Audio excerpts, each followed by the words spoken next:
Assalamualaikum warahmatullahi wabarakatuh. Perkenalkan, saya Tiet Setiawan dari SD Negeri 2 Kediri, Kecamatan Karanglewas. Bapak Ibu sekalian, suatu saat kita dalam situasi dilema moral ataupun persuasi moral. Kadang kita bingung dalam menentukan keputusan yang kita ambil. Untuk itu, mari kita coba untuk belajar melalui tips pengambilan keputusan dalam situasi dilema etika.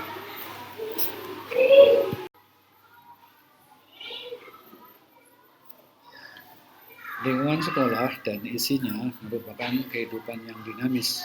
Setiap saat, setiap waktu, kita seringkali dihadapkan dengan berbagai kasus atau kejadian yang menunut pemecahan masalah yang baik.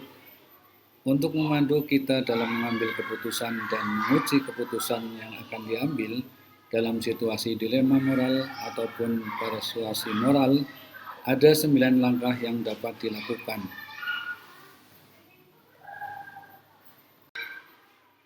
Sembilan langkah mengambil keputusan.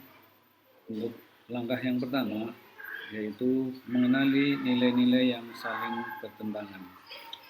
Pada langkah ini, penting untuk memahami inti dilema moral dan mencegah keputusan yang gegabah.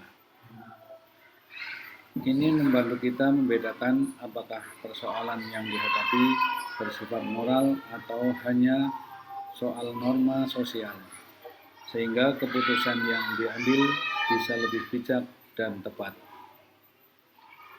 Untuk langkah yang kedua, kita menentukan siapa yang terlibat dalam situasi, yaitu menentukan siapa yang terlibat dalam situasi sangat penting untuk memahami siapa yang paling terdampak oleh dilema moral tersebut. Dengan mengenali semua pihak yang terlibat, kita dapat melihat persoalan secara lebih adil, membangun empati, dan mengambil keputusan yang mempertimbangkan kepentingan bersama. Untuk langkah berikutnya, yaitu langkah ketiga, dengan mengumpulkan fakta-fakta yang relevan dengan situasi. Langkah ini, kita mengumpulkan fakta-fakta relevan penting agar keputusan yang diambil didasarkan pada informasi yang lengkap dan akurat. Dilema moral dipengaruhi oleh banyak faktor nyata, seperti kronologi kejadian, konteks, dan hubungan antar pihak.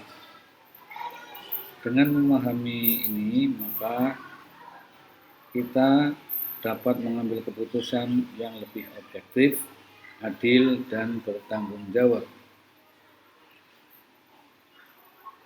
Kita menuju ke langkah berikutnya, yaitu langkah keempat, dengan pengujian benar atau salah. Pada langkah keempat ini bisa dilakukan dengan 5 uji etika sebagai berikut.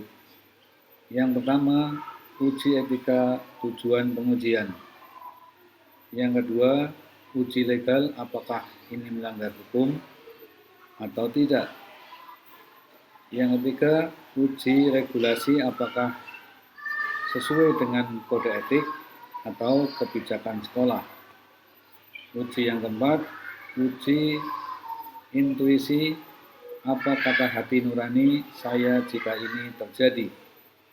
Dan uji yang kelima, uji publikasi, bagaimana jika keputusan ini dibaca masyarakat di koran atau media sosial.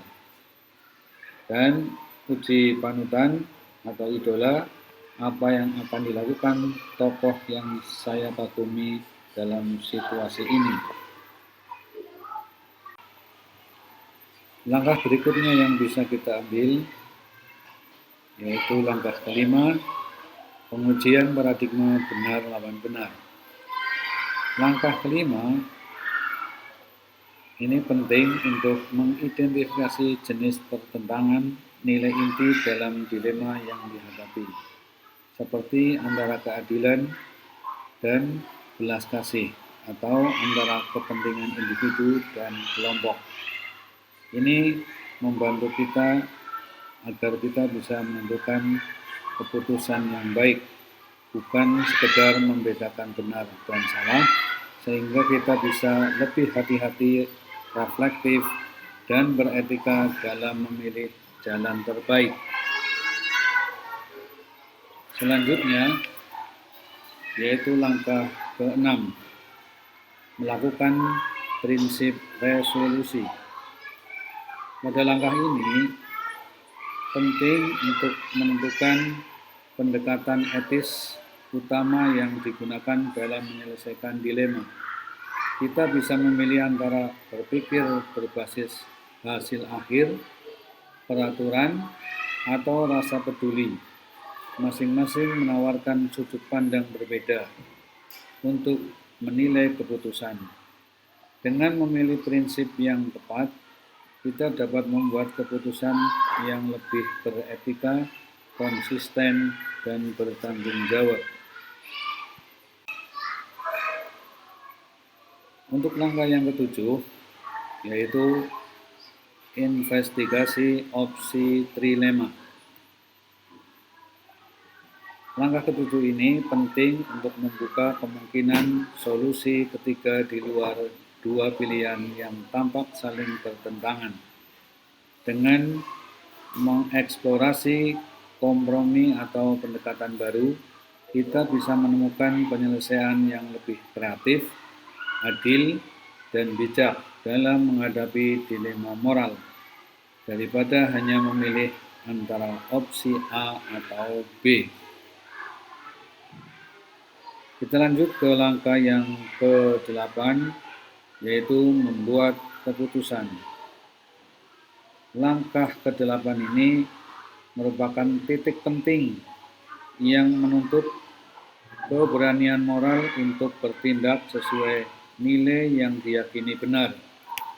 Setelah mempertimbangkan fakta, nilai, dan kemungkinan solusi, keputusan yang diambil harus mencerminkan integritas, tanggung jawab, dan kesiapan menghadapi konsekuensi secara etis.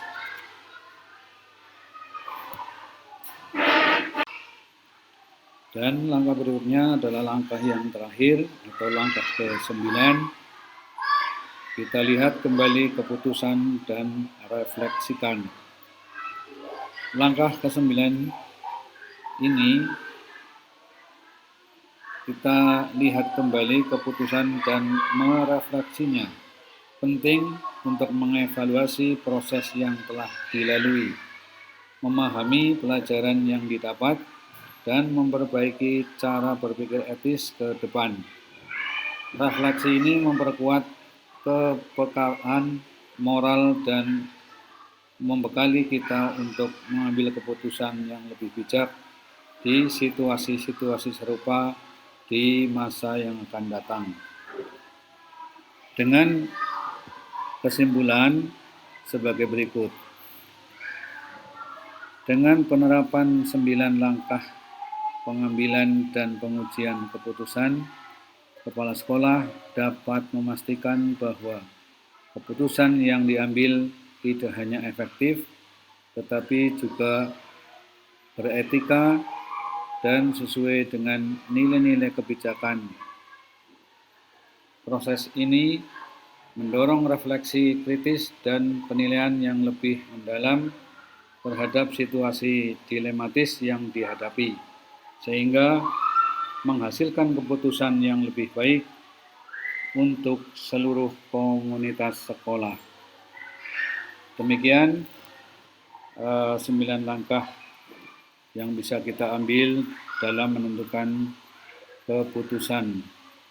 Semoga dengan tips ini kita akan bisa mengambil keputusan dengan baik tanpa merugikan pihak manapun. Terima kasih. Dari saya, wassalamualaikum warahmatullahi wabarakatuh.